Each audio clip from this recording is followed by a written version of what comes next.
Welcome to today's Ask the Experts webinar, Media Violence and its Impact on Youth. I am your host, Kris Perry, Executive Director of Children and Screens, Institute of Digital Media and Child Development. While the topic we will address today has been a concern for many years, as evidenced by the tenure of some of our convened experts, we recognize the increased urgency in light of last week's tragedy in Uvalde.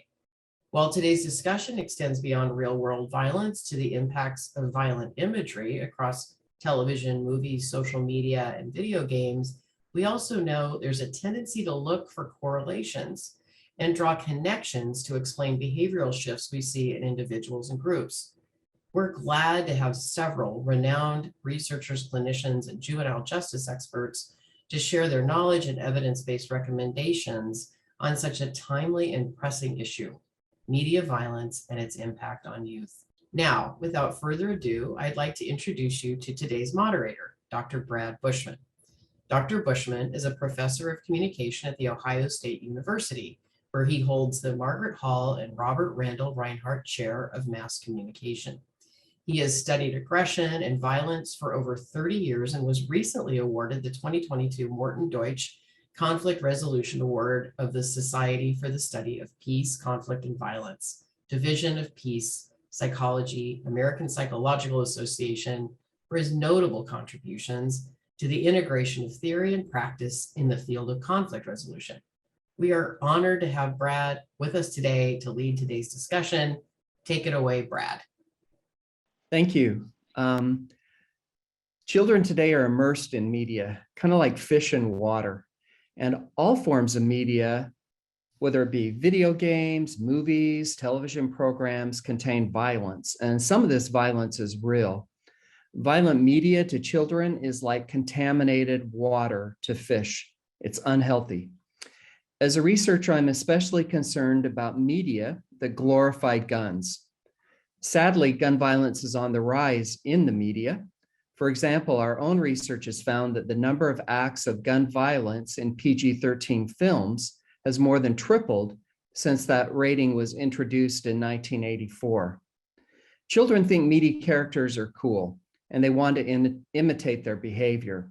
Research has shown that children who see movie characters smoke are more likely to smoke themselves. Research has also shown that children who see movie characters drink alcohol are more likely to drink themselves. Research in my own lab has shown that children who see media characters use guns are more likely to play with real guns when they find those guns hidden in a drawer. For example, they hold the guns longer, they pull the trigger more times, including while pointing the gun at themselves or another child.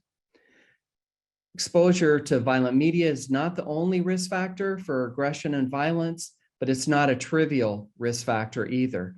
Fortunately, it's a risk factor that we can do something about. Our distinguished panelists today will talk to you about what parents can do to reduce the harmful effects of violent media on children. Our first panelist is Dr. Janine Domingues. She's the Director of Professional Training for the School and Community Programs team, and also a clinical psychologist in the Anxiety Disorder Center at the Child Mind Institute. She helps children and families deal with trauma. Take it away, Janine. So I am going to focus on real-world violence in the news and media and its effect on our youth. Just a little bit, these are images over the past 2 years of real-world violence covered on the media. So we have Ukrainian war, we have the shooting in Buffalo. Some of these are the recent 6 months. Just last week, the school shooting at Robb Elementary School in Texas. And about 2 years ago, the murder of George Floyd by a police officer. So of course, all of these images and real world violence that's covered in media and the news has an impact on our children and youth and our mental health. So what do we know about mental health? We know that just recently, the US Surgeon General declared youth mental health at a crisis, that 1 in 5 youth suffer from a mental health or learning disorder, and 50% of mental health disorders begin before the age of 14, and 75 begin before the age of 24. So certainly youth are much more vulnerable. And if we think about coverage around school shootings, murder, systemic racism, war, the insurrection, and all this coverage during a time of a 2-year pandemic and that devastation, and also nonviolent climate change disasters, certainly all of this has an impact on what our children are hearing and absorbing. What are some of the risk factors? We know research shows that just news coverage of events can produce increased fears of anxiety in children. And there are certain risk factors to that. Certainly a biological predisposition, something that comes individually for anxiety, certainly can increase a risk as we're absorbing some of these images. But we also know greater time spent watching media coverage places kids at greater risk, particularly graphic images or detailed images of violence places kids at greater risk for anxiety and even symptoms of post-traumatic stress. A personal connection to the event, so knowing somebody there, proximity to the event, or even a personal connection through race, culture, ethnicity of people who are being, portrayed on media can place a child at greater risk for developing anxiety and also symptoms of post-traumatic stress. And lastly, there's some research to suggest types of media, right? So social media like TikTok and Instagram and sensationalized images on that media platform can actually place kids at a greater risk than maybe what they're watching on the news. And lastly, I wanted to mention children who were exposed to the event. So not every child or youth who is exposed to a traumatic event goes on to develop post-traumatic stress disorder. However, we know right after the event, it's a critical time. So excessive exposure or coverage of the event to that child might interfere with their recovery of that time period and place them at a greater risk for PTSD. So what does that mean for us as trusted adults, as parents? What can we do to mitigate some of these factors? The very first thing is really touching base with yourself. How do we turn down the intensity of how we're feeling, what we're thinking when we are bombarded by a lot of this media coverage and news, and modeling coping for our children? So that doesn't mean that we whitewash and say everything is okay, but as we talk about how maybe angry and sad we feel, we're doing it in a way that's contained and also modeling an appropriate way of discussing some of those emotions. Starting with school-age children. So really school age is where they are on the playground, they're with friends, they might be getting this information from other resources and other places. And so really you want to be the first person to start the talk about the event, start the talk about the conversation. So that way you can be the filter for what they're hearing. You can be the creator of that narrative and also be the one who's giving accurate information as well. You want to start small, especially for school-aged young children, and have them lead the discussion by having them ask questions to you. And you really want to pace the conversation. So with my 6-year-old son, last week, the conversation with us started by me saying, I'm feeling sad and angry because there were children who got really badly hurt and killed at a school in Texas. And I just opened up the conversation in that way. And his first question was, where's Texas? So that's where he was at in that conversation. So you don't want to always assume where your kids are going to go with it. And you really want to pace that for them. You want to be open and honest, of course, not giving a ton of detail, but really focused on what actually happened and really validating and sharing emotion and thoughts. We know through research that not talking about these things or saying we're not going to talk about it here, don't worry about it, let's ignore it, actually creates more anxiety for children and leaves room for them to go on and investigate on their own, or actually sort of allows their imagination to take hold. So really having these conversations is incredibly important. And lastly, making them feel safe in what we can do in the here and now. How is it that the community is keeping them safe? How are schools trying to keep them safe? And really rooting in facts. For Older kids, for teens, you might want to assume that they already know, right? So you're really just trying to get them to talk and have an ongoing conversation. Discussions might be around sources of what they're getting their information from. You might have good conversations around broadening horizons around different types of news and news sources. Watching some of these things with your teens can also lead to good conversation. In my practice, I talk to teens always about, especially during this time, to shut off news notifications, curate what's on your social media, take a break. Being bombarded with a ton of information and a ton of images is like carrying a backpack full of books. It's incredibly burdensome, and we're not meant to do it. So you need to take a break. And lastly, creating conversation around meaning making. How is it that we can give them a sense of agency and hope? What is it that we can do? How can we get involved? How can you get involved with community, being in touch and volunteering for other people, doing good for others? This might be a time to really touch base about values and how is it that you want to show up and can contribute in the world. Lastly, other tips is really just making a plan as a family to discuss limits and collaborate with teens, limiting news consumption, monitoring media use, and just keeping the conversation going, really just opening up that safe space for this. What do we want to look out in terms of symptoms, right? When is more needed? So for younger kids, when we think about anxiety, we might see some regressive behavior, trouble sleeping, trouble separating. We might see some somatic complaints, so really anxiety living in the body, so headaches, stomach aches, and then just avoidance, not wanting to go to school, not wanting to leave the house. And so these might be signs that something more is happening. For older kids, it might be changes in mood, changes in the way they're thinking. You know, the world's not safe. I can't go out. I can't trust anyone, feeling more irritable. And then lastly, too, avoidance, whether it's avoiding school or just avoiding leaving their room and feeling more isolated. So you know your kids best. The 2 Ds, distress and duration, is the gold standard of when more is needed. So persistent change in mood and thoughts, change in function, might be a time to reach out to a pediatrician, a psychologist, a licensed social worker for more help. Connecting with your school and getting outside perspective of what's happening for your child might be helpful too. And resources like childmind.org, where there's free ways of coping with this. Healthy Minds, Thriving Kids is another resource on our childmind.org website, where it goes through resilience coping skills that parents can actually do with their children, or they can watch on their own just to really booster up resilience during this time. And that's it. Thank you.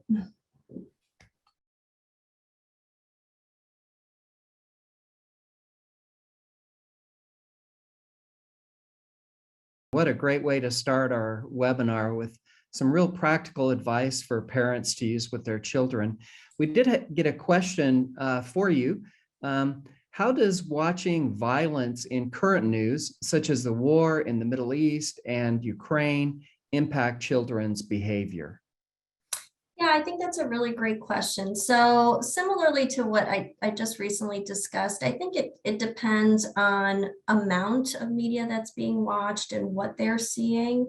You know, again, children can be at risk for things like anxiety, not wanting to leave, having a lot of questions, certainly younger kids having questions and maybe being confused around where this is happening, how close is it to me, what's going on. And then with older teens too, I think greater discussions around value, morality, and so I think opening up those discussions at home is really wonderful, and it's a place to start. And I think leaving room for that.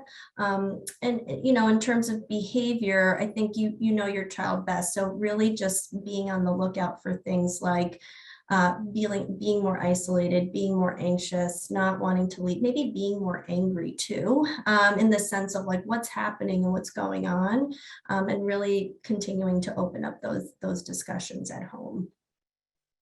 Thank you very much. Hopefully we'll have some more time after all the presenters to hear some more excellent suggestions for you. Really appreciate it. Thank you. Our next speaker is Dr. Karyn Riddle.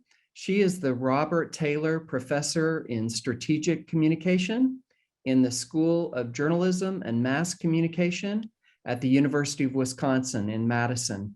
Her research focuses on the psychology of media effects, especially violent media effects. Take it away, Karyn. Well, thank you, everybody. It's a pleasure to be here today talking about this important topic. And what I'm going to present today is some research I recently did, which looked at just how violent child and adolescent targeted television and movies are. Now, the first question you might ask is, well, why do we care? Why do we need to know just how violent TV and movies and video games are? Presumably, we care because we suspect that those violent images have some kind of effect on children and adolescents and worry that that effect is negative. Now, the effect that gets talked about a lot, especially in the wake of what happened last week in Texas, is our video games, violent video games, movies, and TV shows linked to these mass shootings. I am not aware of any study that links individual levels of violent video game or media use to mass shootings and really violent crime. To be fair, that research is very difficult to do. It is hard to collect a sample of people with a propensity for that level of violence. The factors that cause that level of violence are complex. From an ethical standpoint, we can't put someone in a scenario where they might, from a cause and effect standpoint, behave violently. So I am not aware of any research that links violent video games to truly violent crime like mass shootings. That said, there are hundreds of studies linking violent video games, movies, and TV shows to other outcomes that you as a parent might want to prevent in your child. So there are studies connecting violent media to decreases in empathy, increases of being desensitized to violence, fear. Janine's presentation just talked about this in the context of news, but we find the similar effects in reaction to violence and entertainment. Violence in the media is connected to aggression and anger and frustration. In terms of aggression, Professor Craig Anderson will talk a little bit more about that research when his presentation comes up. We're talking here about physical aggression that's not the level of school shooter, mass murder, but more, I like to think of it as like playground types of aggression, physical aggressions that could harm people physically, but doesn't rise to the level of, violent mass murder. So we do see many studies from different methods and different labs connecting violent media use to these types of outcomes. And so therefore we might want to know, okay, so just how violent are television programs, movies, video games, and what does that violence look like? So I recently did a study with a professor at Indiana University, and we collected a sample of 765 TV shows and movies that aired in prime time television. This was around 2016, 2017. In contrast to Janine's work, we were focusing specifically on primetime entertainment. So news and sports are not included here. It's just entertainment programming. We did all the broadcast and most of the cable networks. One thing to note is that most of the programs and movies that we coded are streaming, and most of them are available on Disney+. We didn't, though, code things that are unique to streaming. So, for example, Stranger Things is only available via streaming. And so we didn't code those types of programs. We coded the things that originate on broadcast and cable. And we watched these 765 TV shows and movies in their entirety. These are things targeting adults and kids. They are things that have violence and some don't.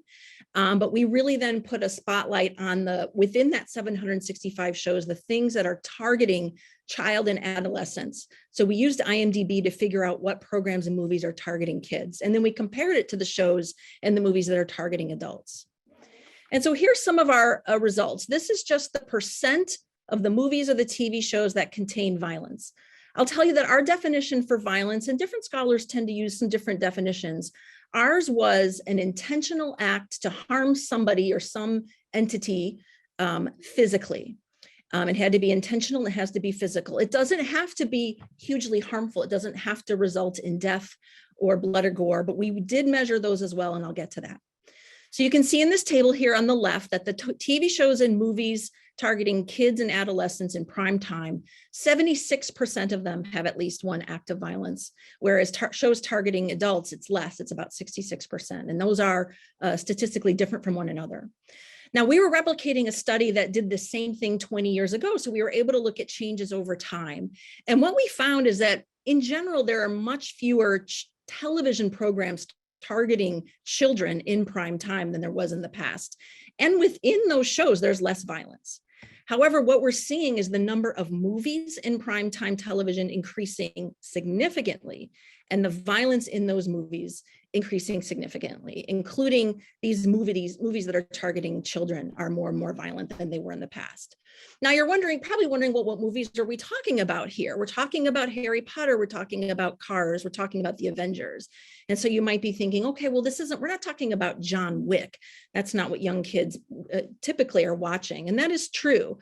I will say John Wick was in our sample and we coded it. It was in the top 10 of the most violent movies in our sample, but above it was Lord of the Rings. And below it, having fewer acts of violence, was Return of the Jedi. So now you're probably thinking to yourself, okay, but not all violence is the same. John Wick violence is not the same as the violence in, say, Return of the Jedi. And that is indeed true. So another thing that we coded was how often the violence in these shows and movies is in a fantasy context or animated. So you can see here again, the yellow bar lines these are the TV shows and movies targeting kids, and gray are the TV shows and movies targeting adults. So shows and movies targeting kids when they're violent are much more likely than the adult shows to be in a fantasy context. But you'll still see the numbers are probably surprisingly lower than you might think, where it's only about 40% of the shows, even targeting kids that have violence, are in a fantasy context. We saw a significant reduction in animation in general in prime time. Animated violence is much more common in kid-targeted shows versus adults, of course, but it's much lower than you might presume. And then interestingly, we also coded for what percent of the time is the violence lethal. And statistically, these are the same. So whether it's an adult show or a kid show, the violence is resulting in death to an equal degree. So that raises the question, how comforted should we be by the fact that, some of this violence is in a fantasy animated context? And the answer to this, similar to Janine's presentations, in some regards depends on the age of the child. For kids 6 and under, there's not that much of a distinction between fantasy and reality. These are the kids that believe in the tooth fairy, depending on their religion, of course, might believe in Santa Claus. That picture on the right is my now 17-year-old son. When he was 2, we went to go meet the real Winnie the Pooh. So not only is there a real Winnie the Pooh, he lives in Anaheim and you could go see him on a Tuesday afternoon. So for these young kids, there isn't really a difference between fantasy and reality. And in fact, a network like PBS is really predicated on the assumption that young children can learn from animation. They can learn from Clifford, they can learn from the Wildcrats and Daniel Tiger and Dinosaur Train. They can learn pro-social positive behaviors from animation. And so by that same token, depending on what's in the program, they could also learn antisocial things as well. Now with older kids, once you're 7 or 8, you realize, okay, the gig is up in terms of the tooth fairy. They're starting to understand the difference between fantasy and reality. And so they know what's real and what's fake from around 7 and 8 and older. But I want to encourage parents to think about some things that matter beyond the realism. That meaning we shouldn't just discount something that's fantasy or animation as being fine for our older kids. For example, here's some more results of our study. So this is within specifically the kid and adolescent targeted programs and movies that have violence. So 40% of the time in those movies, the violence is paired with humor. It's made to be funny. About 35% of the time, the violence is accompanied with no punishments. So the person doesn't face a reprimand or go to jail or get kicked out of school. So a third of the time there's no punishment, and a third of the time there's even a reward present, like applause, or they gain something for their violence. Another thing that we coded in our 765 shows was whether a movie with violence had an anti-violence theme, which means throughout the entire movie or TV show, do you come away from it with a sense, violence is serious. It has negative consequences that are real and painful. And does the movie or TV show teach an anti-violence theme? This is not a typo here, in that the percent in kids shows was 0% had an anti-violence theme. And within adult shows, it was only 5%. And 20 years ago, it was around 3%. So it was up a little, but not much. One final thing I want to talk about is this issue of blood and gore. So in surveys I've done of parents, it seems like the number one thing that they're looking at when they're deciding whether their child can watch a violent movie or play a violent video game, it seems like the number one factor is it bloody or is it not? And if it's bloody, they don't want their kids to watch it or play it. And if it's not, they're okay with it. So with our sample of our TV shows, we looked at in movies, what % of the time the violence was presented with any amount of blood and gore. And you can see indeed, for the movies targeting children and adolescents, only 15% of the time are the movies having blood and gore, and 35% of the movies targeting adults had that. So much more likely to encounter blood and gore in a movie targeting adults. And this is probably why many parents are fine or okay with some franchises that have a lot of violence and fighting in them, like a Harry Potter or Star Wars, because those tend to be pretty sanitized. There's not a lot of blood and gore in those films.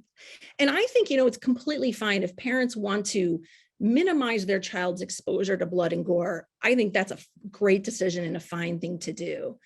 But one of the things I've been telling parents is to look beyond blood and gore to the broader message, even if the program is animated, even if it's in a fantasy portrayal. What's the broader message that it's sending? Does it present alternatives to violence? You could deal with your bully, for example, by punching him, or maybe there's a nonviolent solution to that. Do movies or TV shows that your kids are watching present that? Do the movies and TV shows your kids are watching show realistic harms of violence? So they come to appreciate the reality of what it means to be a victim of violence or be involved in violence in any way. Does it show negative consequences? We know that people are deterred and children can be deterred from imitation if they think they're going to face a negative consequence. And they're more likely to imitate things they see in the media if they think they're going to be rewarded. So what do the TV shows and movies your kids watch show in terms of rewards and consequences? And do these movies mock violence and make it seem like it's funny or not a big deal? And is that the kind of message that you want your children to see? So again, the advice I usually give is it's totally appropriate to look at the amount of blood and gore in a movie and deciding whether or not you want your child to see it. But I would encourage parents to look at other things as well and not assume that non-bloody, non-graphic movies are necessarily appropriate for your children. And that's what I have for today.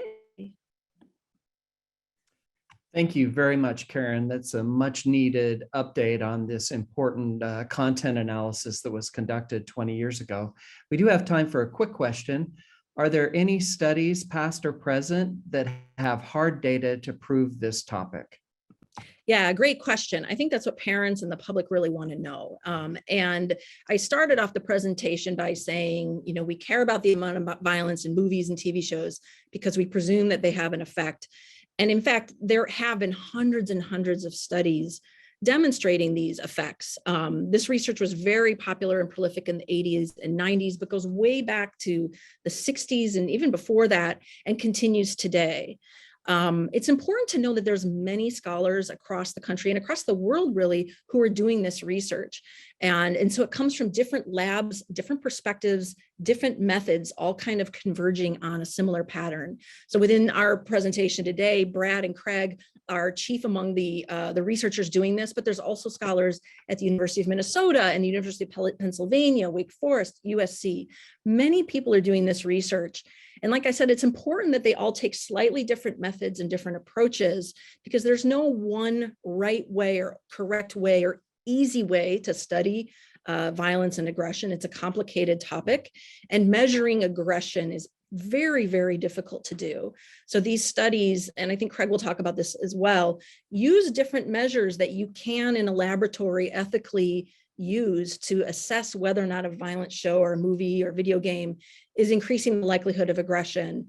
And again, no one study is the final definitive word on media violence and its effects. But what we have is decades of many, many studies that are pointing to a pattern. Again, not to say that media violence is creating school shooters, but rather these other effects that we've been looking at: decreases in empathy, increases in aggression, increases in desensitization. Thank you very much. Really appreciate it.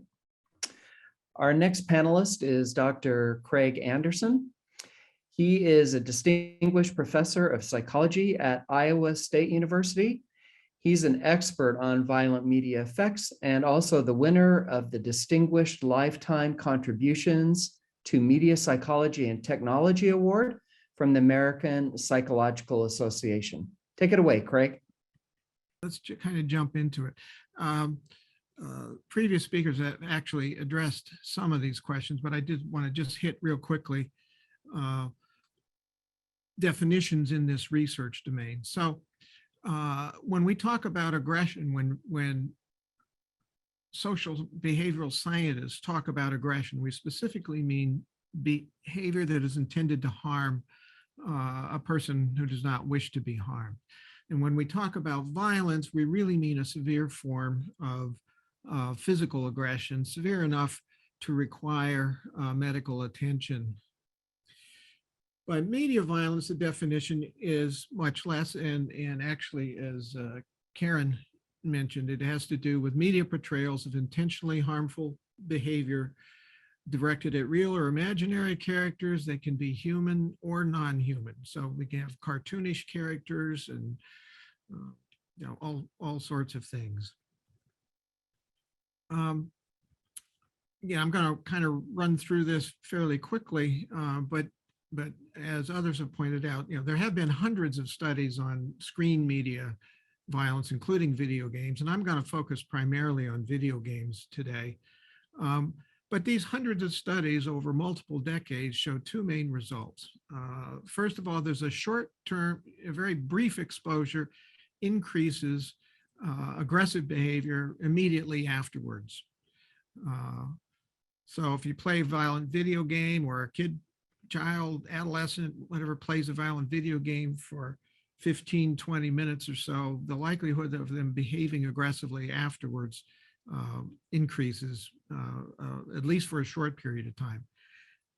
Here, you know, in one study conducted a number of years, a violent video game study, children who were randomly assigned to play either a violent or non-violent video game, and then were put in a situation where they thought they could actually harm another child who was provoking them. They didn't actually harm another child, but they thought that they would. The violent game increased aggressive behavior by 47%. And I should point out that these games were cartoonish, children friendly rated games, and that in that same study, we had college students play those same games, and we found a 43% increase in aggression among the college students, right? So it's not like adults are distinguishing between realism, you know, realistic violence or not matters a whole lot. The second main result is that long-term exposure, that is frequent exposure to media violence, including violent video games, can increase aggression over time. Some of the early TV studies that have followed up the same group of people for over 30 years now shows that those effects last into adulthood. Specific to violent video games, one of the first longitudinal studies showed that high exposure to violent video games at one point in time led to a roughly 20% increase in fights at school for 3rd, 4th, and 5th graders. Okay. And I guess another point that's worth making here is that behavioral scientists have understood the underlying causal processes and mechanisms for quite some time, at least 2 decades, and a lot goes back even farther. More recent research has led to refinement of some of those theories, but basically, you know, this is a well understood phenomenon. This isn't, you know, some kind of weird thing. What I want to show here, just real quickly, are the ways in which violent screen media, which again, I'm focusing particularly on violent video games, but it actually holds for everything, TV, movies, social media. How does that lead to aggressive behavior? Well, there are several ways that are actually well-established effects. So aggressive thinking. Right? Violent screen media use, playing violent video game increases aggressive thinking, or what we call aggressive cognition, increases aggressive emotion or affect, leads to a physiological desensitization to violence, leads to increased physiological arousal, at least in the short term, that can then increase aggressive behavior, and also leads to a decline in empathy. There are several other paths that need more research, but fairly recent research suggests that high exposure to a lot of violent screen media use, and again, this includes cartoon violence, not just gory stuff, may lead to peer group shifts, which can lead to later increases in aggression, and may lead to what we call executive function or impulsivity deficits, attention deficits, including ADD types of problems.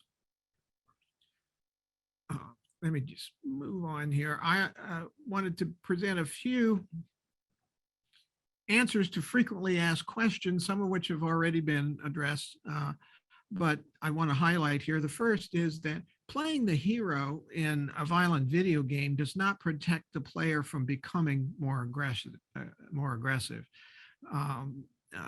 In fact, most violent video games, not all, do in fact involve the child or adolescent playing a hero, but that also increases aggression. Cartoonish violence increases aggression. All ages that have been studied, some roughly age 5 to young adults, are similarly affected. Not exactly the same. There are some differences, but for the most part, the effects are the same. And as was already pointed out, exposure to violent media itself won't create violent criminals if there are no other risk factors in that child or adolescent's life. But it is one of the many known risk factors that do add up to increased likelihood of violent criminal behavior. And in fact, there are some studies, including some longitudinal ones, that do link violent media exposure to criminal violence, including among juvenile delinquents, and actually up through adulthood. There aren't very many of them because they're very expensive and difficult to do, but that does pop up. Public debate about media violence, whether or not there are any real harmful effects. I mean, the scientific community has spoken very clearly for decades now that so the public debate is really a false debate. And to end on a more positive note, I should also like to point out there are a lot of positive uses of video games. Nonviolent pro-social games, for example, have been shown to increase pro-social behavior, both in the immediate situation, but also across time. I'm going to just show this slide real quickly so that when people go back on YouTube, they can find some good resources. So I will stop there.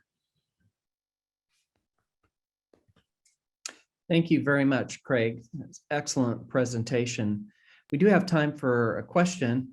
One person asked, can violent video games like Call of Duty teach players to kill others, such as the children in the Texas elementary school? And if so, how? That's a very good question, and of course, very relevant because of the recent Texas shootings. Most people don't know, but in fact, the United States Department of Defense was, and probably continues to be, one of the largest consumers and funders of creation of more and more realistic video games. They funded what was originally called Marine Doom, and then a commercial version of Doom was released. And the reason that these, the military is so interested in this, and this isn't just U.S. military, in fact, military organizations worldwide use video games to teach troops things that troops need to know. And that includes specific skills, such as shooting skills, small unit tactics, and as well as sort of creating a view of the world in which using physical violence is a positive kind of thing. Now, I should point out, I have no problem with that use of video games for military, right? If you agree that you need to have a military presence at all, and I personally served 6 years in an Army Reserve unit, so I have some knowledge of that, although it's so out of date. But anyway, yeah. So these games can teach very specific skills. We've recently shown that as few as 10 hours of practice in a shooting game improves accuracy with a real gun. So, you know, these kids are, you get that kind of thing, but you also get shifts in attitudes and beliefs about how the world works. You also learn what we call behavioral scripts, things like, when you get angry, it's okay to use physical aggression against the person that made you angry. In fact, not only okay, but you're supposed to. If you feel excluded or like an outsider, are picked on, then appropriate response would be to shoot and kill them. As Karyn pointed out, it's very hard, in fact, almost impossible to show a link to specific violent crimes, but in fact, a lot of school shootings, there are specific links to specific video games that enable that shooter or encourage that shooter to behave that way. So why don't I stop? I'm kind of going on. Thanks, Craig. Our own research has shown that playing first-person shooters that reward headshots influence participants to aim for the head when they fire a realistic gun. So, which is consistent with what you're saying. Right. And I might just jump in there. The Paducah, Kentucky killing is school shootings by a student in 1998. The shooter had never handled a real gun prior to doing the school shooting, but as one military person pointed out at the time, that this kid went, by practicing all these video games, he learned to do headshots with an amazing level of accuracy. So. Thank you. Our next speaker is Dr. Melissa Sickmund. She is the director of the National Center for Juvenile Justice, which is the research division of the oldest juvenile justice research group in the United States. And she oversees several national data efforts. Take it away, Melissa. I'm going to be showing sort of the stuff that's not actually connected.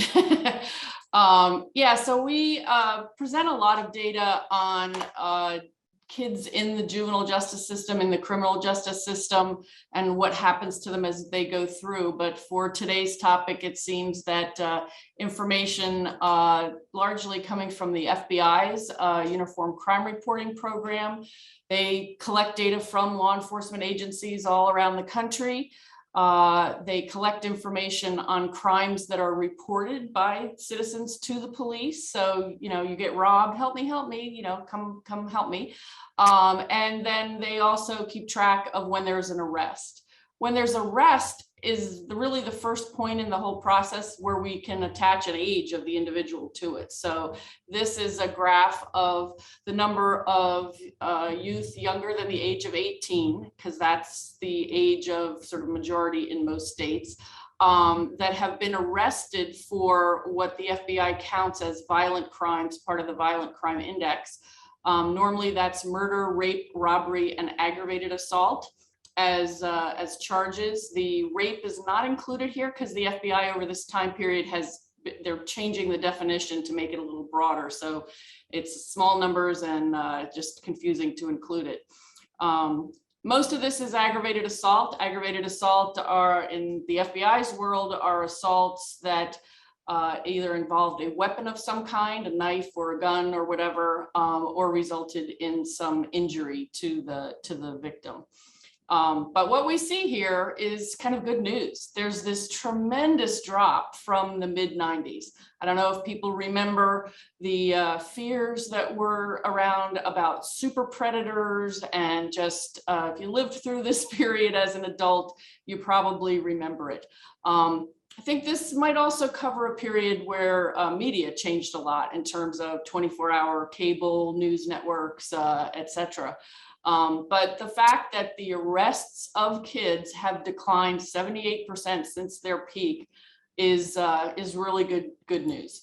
When we break that number apart into its components, the murder numbers are much smaller. Murder is relatively rare, although it's less rare in the United States than in other parts of the world.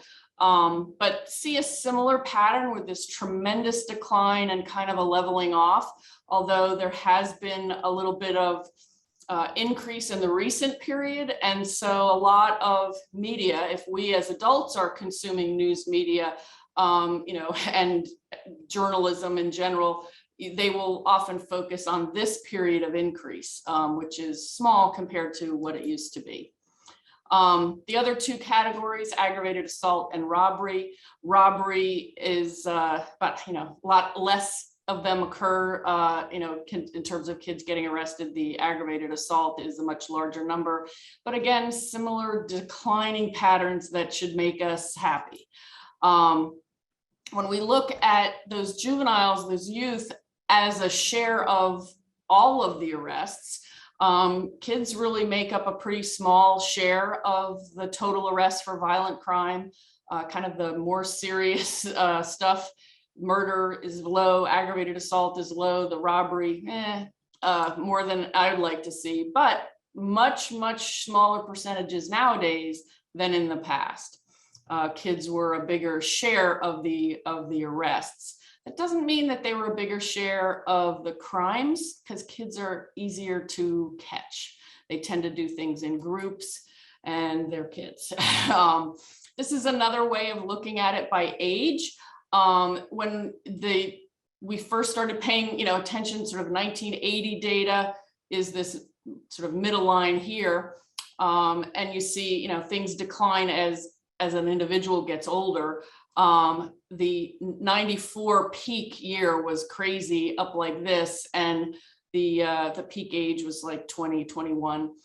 And nowadays the slope is much flatter, but what we see is that for adults 30 and over, their numbers are actually, or the rate is actually higher than it was back in 1980, where for the kids, the gray area here is those juveniles, their numbers are way below what they were for 1980. Again, that's good news. We can also look at kids and violence in terms of whether they are victimized, because kids tend to hang around other kids. So kids reporting victimization, this data comes from the National Crime Victimization Survey. They interview people in households, ask them about, have they been victimized? Has anything like this happened to you? They'll interview kids as young as 12 years old. The serious violent category includes the robbery, sexual assault, and aggravated assault. Doesn't include murder, because you can't interview people that have been murdered. And then the simple assault, which is a category of assaultive fighting behavior, but doesn't include the weapon or injury. And again, we see these big declining trends, which is good news. Some of the data from law enforcement is actually very detailed, and we can tell interesting things like the relationship of the offender to the victim, what type of weapon has been used, and time of day of the incident. And in the interest of what can parents do, notice that the peak times for violence are sort of after school on school days.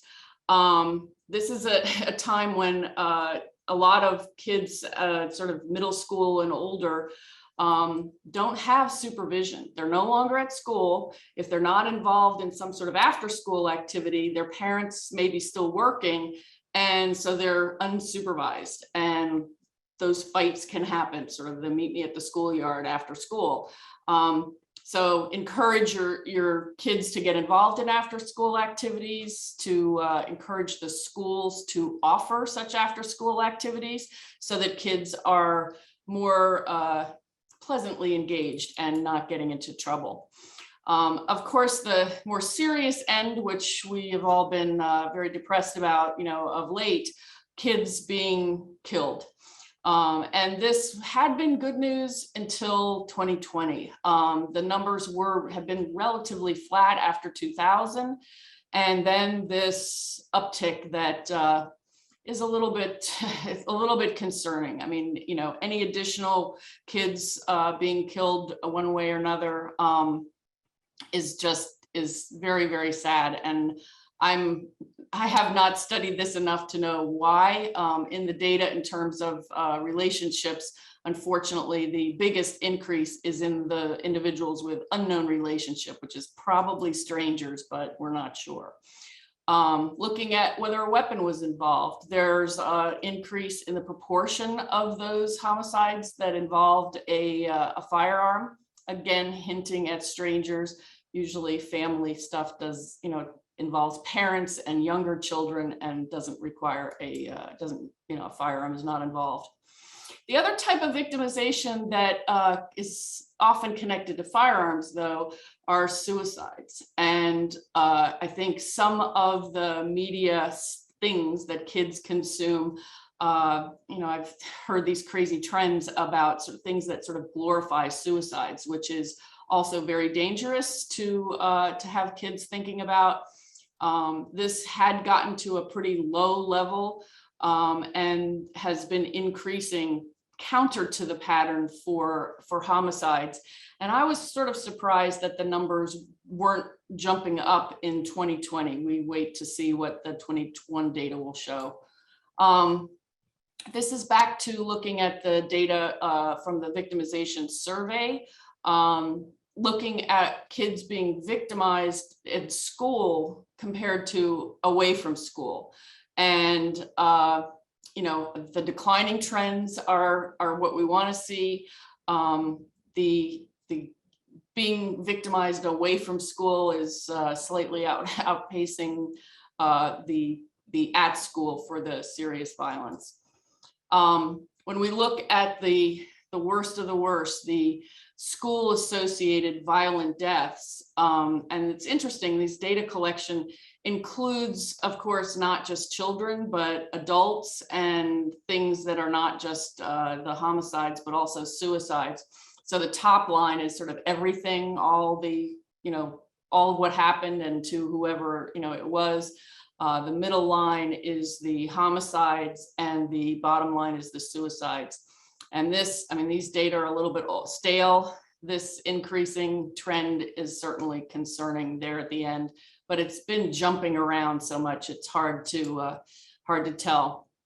And then just yesterday, as I was finalizing my slides, the Bureau of Justice Statistics and the Department of Education released simultaneously the school crime data.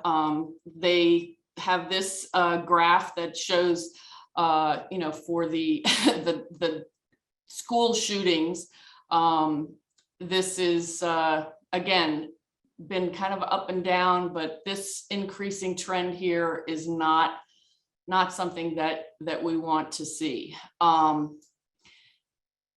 The Department of Homeland Security has also been, tracking these data, and their conclusion, even one child shot and killed is horrible.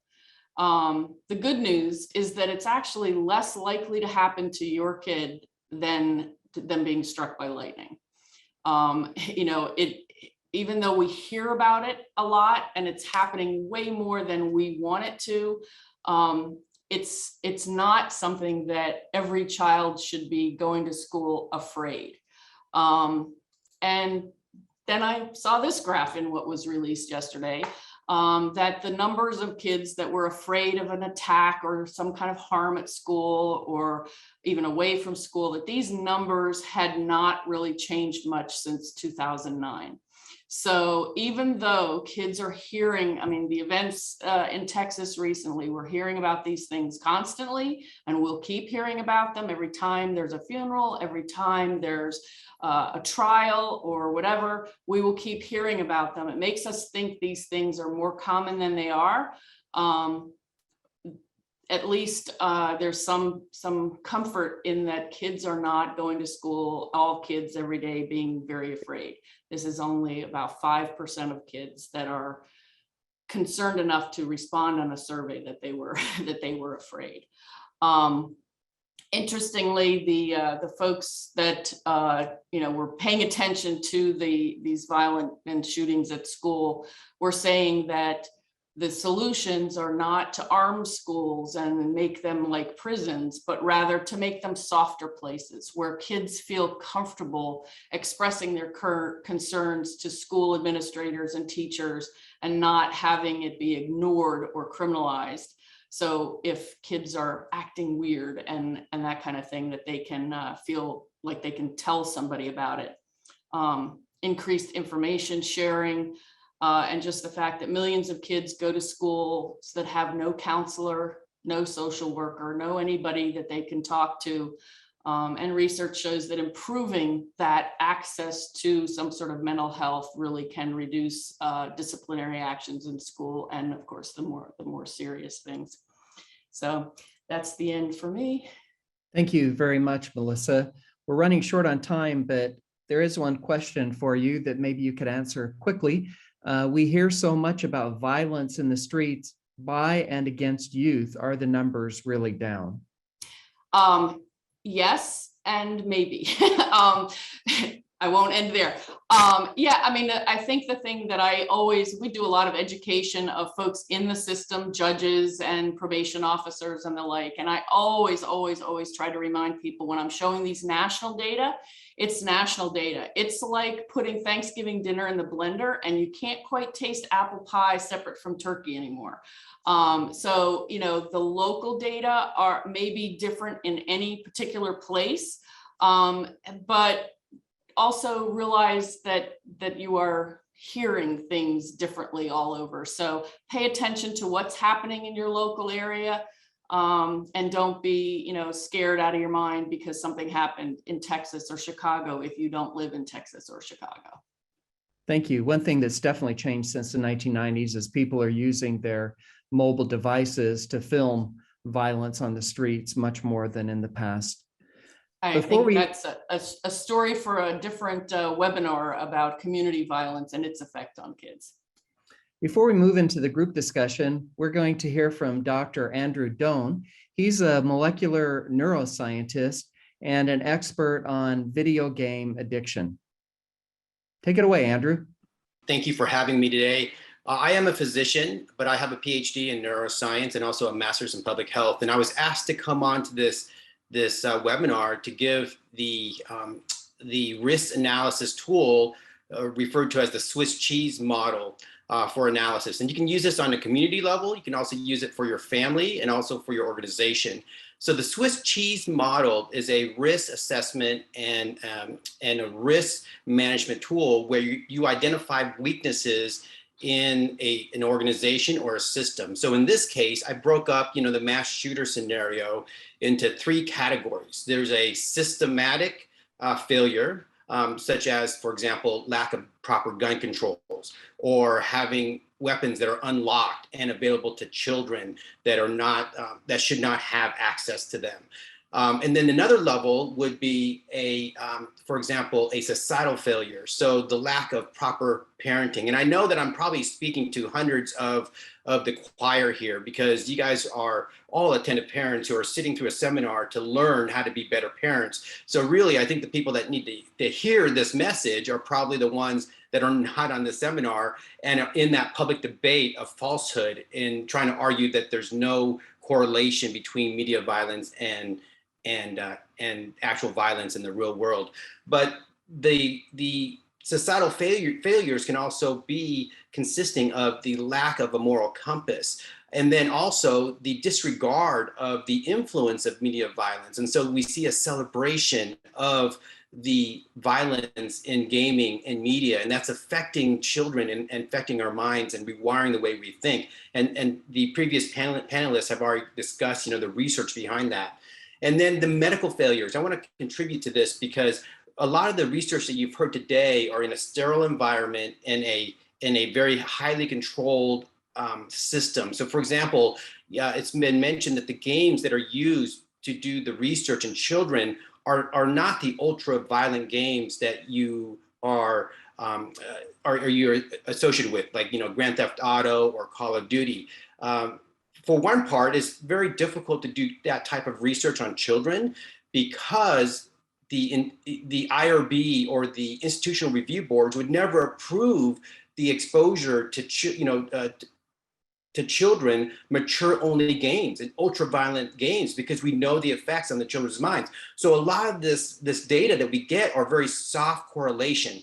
But as a clinician, I take the data that Dr. Anderson and Dr. Bushman and others have published, and even Lieutenant Colonel Grossman, who is a psychologist, former psychologist from the US Army, and take that information and apply it in a clinical settings. And so the medical failures that I see are the lack of identification of gaming addiction, period. So something we're missing on is that there are gamers who play excessively to the point of sleep deprivation, and that sleep deprivation leads to a psychotic breakdown. So literally a sleep deprived associated psychosis. Now, when you have a Swiss cheese model, Swiss cheese has little holes, but when the holes all lined up perfectly, that is when you get the perfect storm for the mass shooter. So that means that you have someone who is perhaps having a psychotic breakdown, perhaps gaming induced or not gaming induced, that basically has easy access to weapons, who has a lack of societal support and parental support. That right there leads to the perfect storm. And do we have cases like that? Absolutely. So clinically, and I just wrote a case report several years ago where there was an adult gamer who was sleep deprived through 60 hours of gaming. And he went to the sleep clinic asking for sleep medications. And the mental health providers finally identified that it was the gaming that induced the sleep deprivation. So during that process, he became homicidal. He actually made a list of people he wanted to kill. And the violent video games help him to imagine and to articulate in his mind how he's going to execute that homicidal act. But when we actually admitted him to the hospital, we took him off his meds, we actually took him off the psychotropic meds he's on, took away his video games, he slept, and with sleep, it actually resolved his homicidal ideations. And so when I look at that type of scenario, I know that that's only an N of one. When I see cases of shooters online, I have noticed there is a huge or a significant amount, I would say, of reports of sleep deprivation, and a lot of sleep deprivation can be associated with gaming. So Aaron Alexis in 2013 was a Navy Yard shooter, and something that was not reported very widely in the United States, but was reported in the UK. He was playing video games 18 hours a day, hearing voices because he was sleep deprived. And then when he had the psychotic breakdown, decided to go to the Navy Yard and literally killed a dozen people with his weapon. So I just wanted to present that that model to you all so they can use within your organization, your community. And I think you can use it as on an individual family basis too, where you can identify the weaknesses in the controls, in the mental health controls, in the medical controls, or in the way you're parenting your children, and also the way you're dealing with firearms in your home. And if you alleviate one slice or you take care of one slice, you actually mitigate risk of having that mass shooter scenario. Thank you. Thank you very much for those insightful comments. So we have a question and answer. I think Dr. Craig Anderson didn't show it, but I think he has some data on FBI active shooter that he can share a slide with us. And then we'll talk about maybe especially some things parents can do to prevent these potentially harmful violent media effects. Craig, do you have that slide? Yes. So these are very recent data from the FBI for the category, what they call active shooter incidents. And the data are current through 2021. So what you see is, and of course, this is as far back as the data on active shooter incidents goes from the FBI, or at least as far back as I could find. We know there are similar active shooter incidents, or what I tend to call mass shootings. I should point out about half of these are school shootings. And we know that some existed, but in prior years, it was relatively infrequent. And in recent years, it's become more frequent. Now, as you know, several panelists have pointed out, it's hard to do research that can easily establish, or that can clearly establish causality. Is media violence exposure related to this in a causal way? And I would never make that claim that, yeah, well, this conclusively proves something. But it's interesting to note that these shootings started to increase about 10 years or so after video games, violent video games, became even more popular and more widespread, and were and now it's of course such a major part of socialization of children from the ages of 5 up to, you know, forever. So anyway, I just wanted to share that slide, that although, yeah, one should be optimistic that the overall violence rate isn't you know, going crazy, but specific kinds of violence are increasing at a rather surprising rate. Thank you.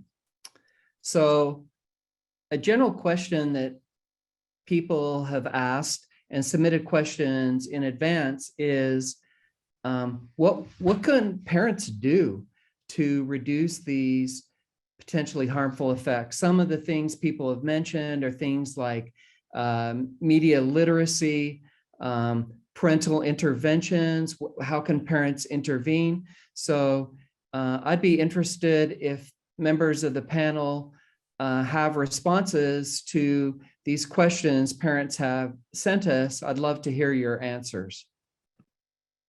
Can I jump in? Because I'm sure my answer will be really different from everybody else's. Don't be violent yourselves. Kids are most at risk of serious harm, including homicide, by being harmed by their parents and caretakers. So if you are not violent, model what good behavior is. I think Janine was talking about it at the beginning, you know, model how to process emotion, how to, you know, how to talk about it, how to get through tough things without being violent towards people or objects even, you know, kind of having a tantrum as an adult. You know, we work for an organization that also, you know, juvenile and family court judges deal with a ton of family violence and child maltreatment that, you know, adults are a lot more dangerous to kids than kids are to kids even. So don't be violent. That would be my number one. That's an excellent suggestion. Thank you.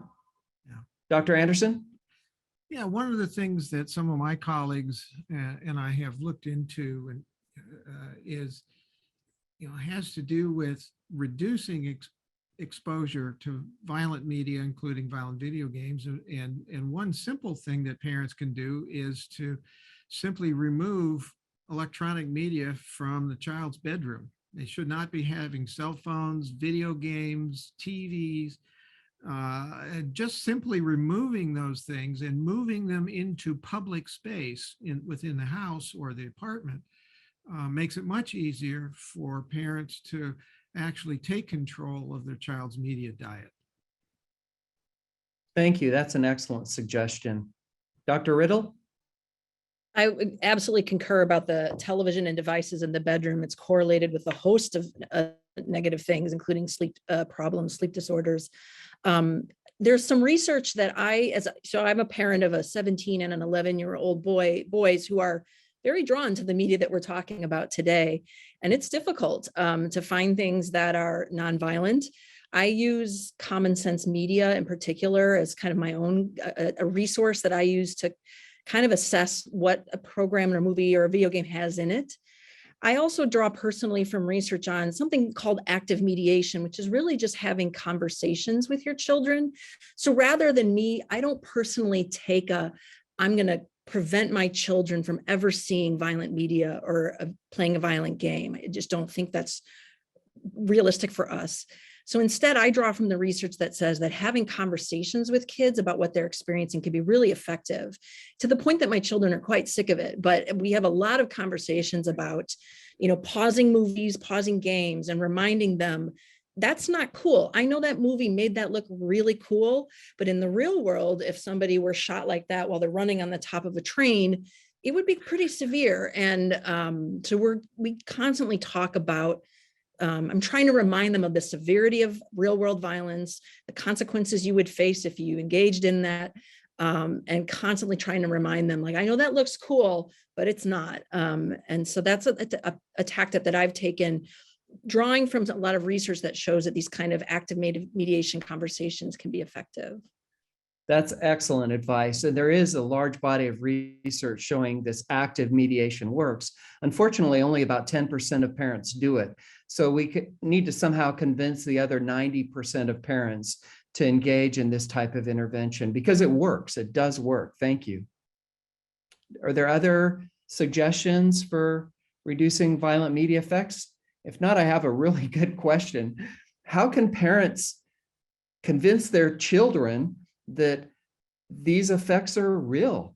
Like maybe all of the parents who are listening to us believe the research evidence, believe that violent media can be harmful to children, but the children may not believe it. I think this is an excellent question. What can parents do to convince their children that these effects are real? Are there any suggestions? Say maybe, I know that sounds like an intuitive way of going about it, but maybe the wrong way of going about it in the sense of convincing. But not to belabor the point, but I think it really is just about ongoing conversation and recognizing how, especially as kids get older, like the tween and teen age, between in particular, how influential friends are.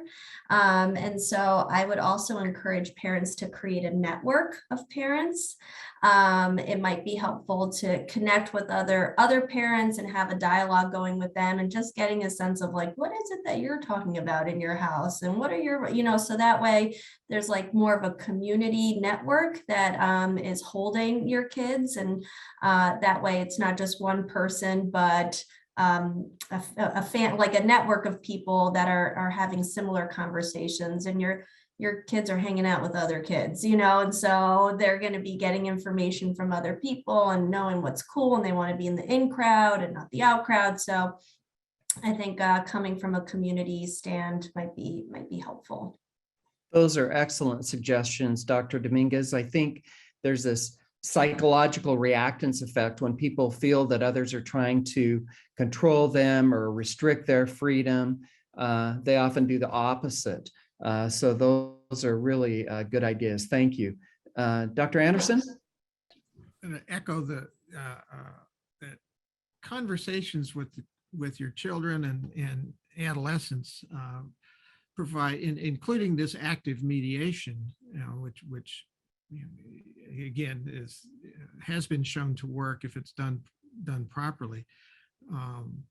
That all of this is very important, and these are ways to, in essence, create or pass along your own family values.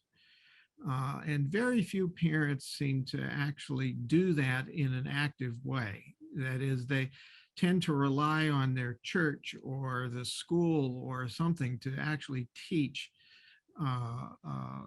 what we think of as the positive moral values that underlie any civilization. There also is been some movement to do media literacy courses. Historically, media literacy programs have failed miserably for a variety of reasons, but there are a few that do work pretty well, and they're the ones in some sense that teach, that don't avoid talking about values, but in fact teach values, but also teach about the inaccuracy of what people are seeing on the internet, and try to teach them how to, teach people how to tell, what's likely to be an accurate, factual website from one that is not. Thank you, Dr. Sickmund. Go ahead. I was just going to offer a suggestion that one of my son's teachers did. I don't know, it came about through a class assignment, which, he ended up doing a little research project, taking his pulse and, kind of journaling how he felt, winning in certain aspects of the game or losing, the differences between playing where there's sort of live people that you're talking with versus just playing against the game. But really, forcing him to actually stop and pay attention to what changes were going on in his body and in his mind. He still plays video games way too much, but I think that selling point of, do you realize how this can change the way you interact with other people, was an opportune moment there. Thank you. Dr. Doan? And I would also recommend that people play with their children like they do like board games. And so if you're going to be a family that allows violent video games in your home, and violence can be in different degrees, but play with your children so that you can actually walk through a sense of moral compass, or actually express, some level of morality with them. Because if left alone, these open world games such as Roblox and Minecraft, just search YouTube and the kids will go off and do some horrific things because they're left unchecked with proper boundaries. So play with your kids, and that way you can control the level of violence and actually give them a sense of moral purpose in how they're playing and why they're playing, and have that discussion with them. Thank you very much. Parental monitoring is one of the best protective factors for aggression and violence. Some people have asked a lot of questions about age, gender, and racial differences, and I'm just going to answer those by saying there aren't many. Others have asked about regulations and societal bans. Does anybody have any comments about those? Yeah, I do. Basically, in the United States, the Supreme Court has ruled that kids have a constitutional right to view, purchase, use any kind of violent media that they want without any restrictions being placed by anybody.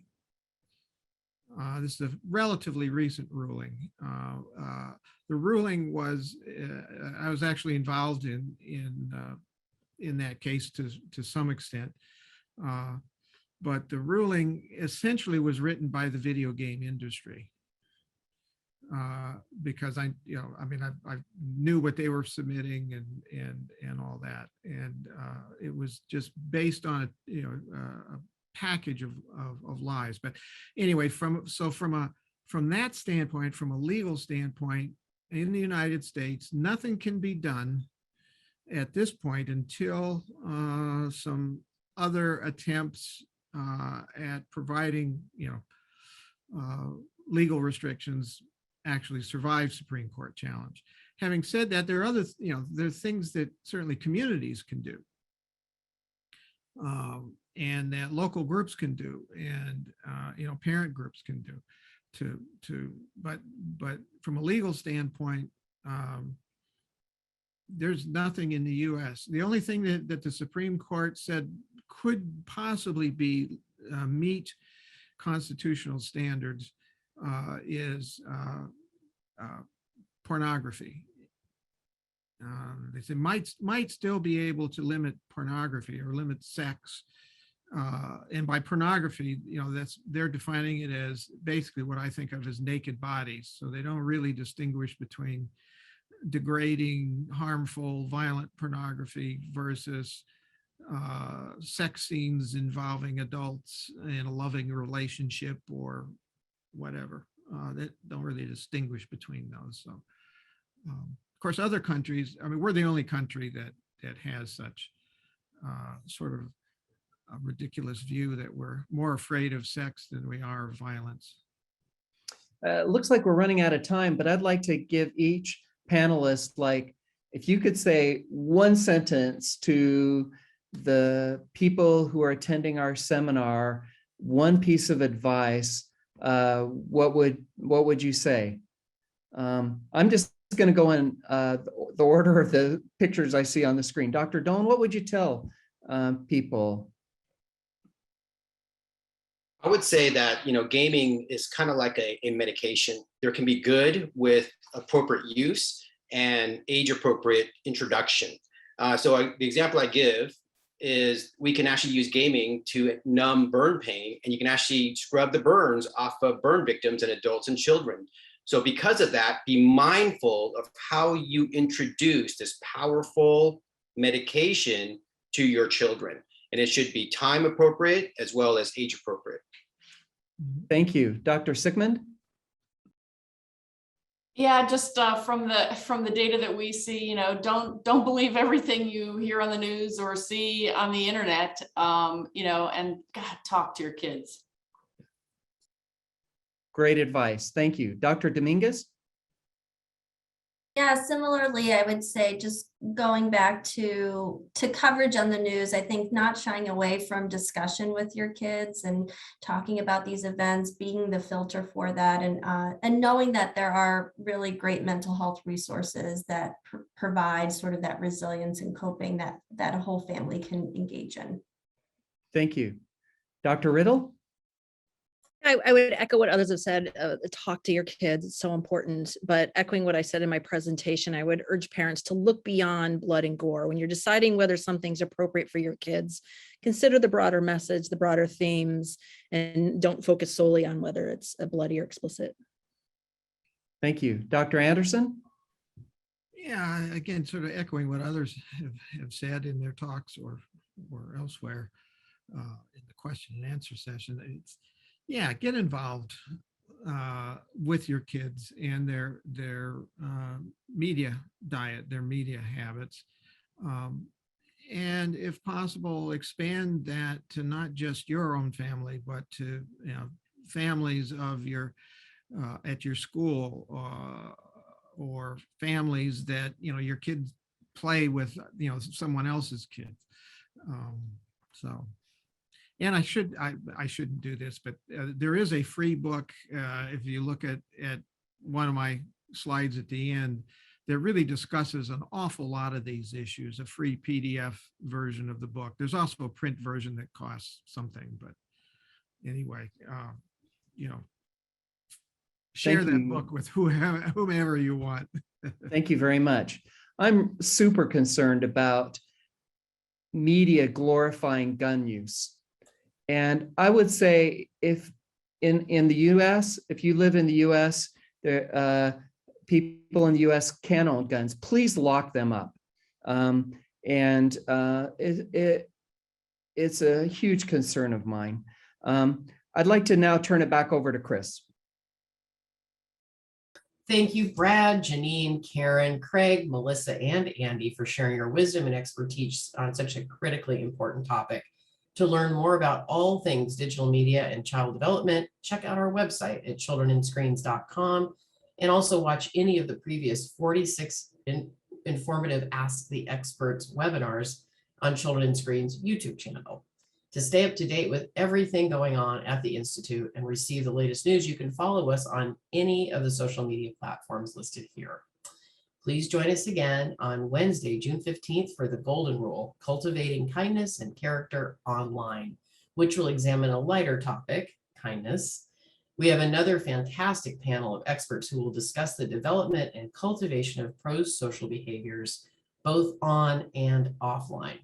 This will be our final Ask the Experts webinar before our summer hiatus, and we hope to see you there.